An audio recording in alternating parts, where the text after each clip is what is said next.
एक बार की बात है, एक गांव सोनीपत में एक चुड़ैल का साया था। चुड़ैल देखने में बहुत ही खूंखार और भयानक थी, लेकिन गांव वाले उससे बिल्कुल नहीं डरते थे क्योंकि वो अक्सर लोगों की मदद करती थी। एक दिन चुड़ैल आम के बाग में बैठी होती है, तभी वहाँ नन्हे नाम का गांव वाला रोते हुए आता है और बोलता है, चुड़ैल जी, मेरी मदद करो, मैं बहुत मुसीबत में हूँ। मुसीबत में? क्यों, क्या हुआ तुम्हें नन्हे? चुड़ैल जी, मैंने अपनी बेटी रीमा की शादी तय की है, लेकिन अब उसकी ससुराल वाले दहेज के चक्कर में उससे रिश्ता तोड़ना चाहते हैं। अगर ये रिश्ता टूट गया तो उससे शादी कौन करेगा? मैं तो जीते जी मर जाऊंगा। बस इतनी सी बात है? तुम मुझे जरा उन दुष्टों के घर का पता दो, मैं जरा देख कर आती हूँ इन दहेज के लोभियों को। फिर चुड़ैल नन्हे से उसकी बेटी के ससुराल का पता लेकर चुड़ैल वहाँ पहुँच जाती है और बोलती है, कौन है वो दुष्ट जो नन्हे से दहेज मांग रहा है? सामने आओ, मैं उसे अपने हाथों से दहेज दूंगी। चुड़ैल को देखकर रीमा के ससुराल वाले घबरा जाते हैं और बोलते हैं, अरे चुड़ैल जी, आपको गलत फहमी हुई है, हमने कोई दहेज की मांग नहीं की। नन्हे भाई साहब गलत समझ बैठे हैं।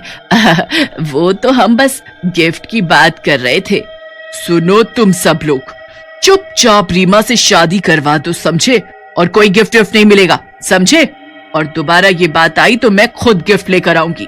चुड़ैल की ये बात सुनकर सीमा और बाकी के लोग घबरा जाते हैं और रीमा की शादी धूमधाम से हो जाती है।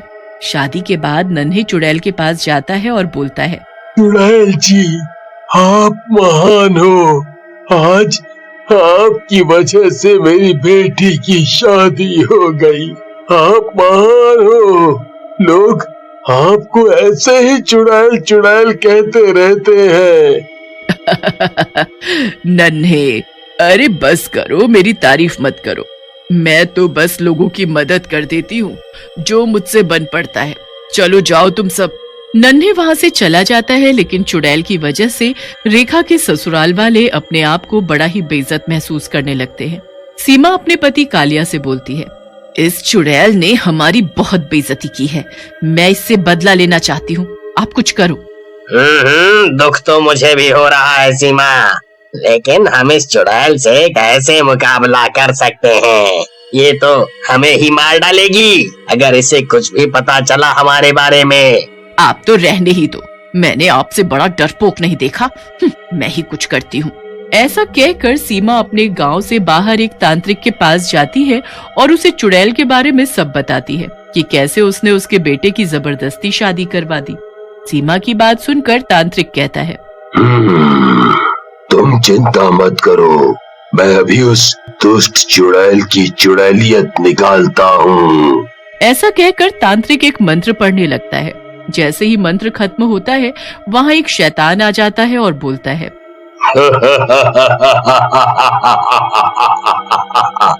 बोलो तांत्रिक, मुझे क्यों याद किया? किसकी शामत लानी है?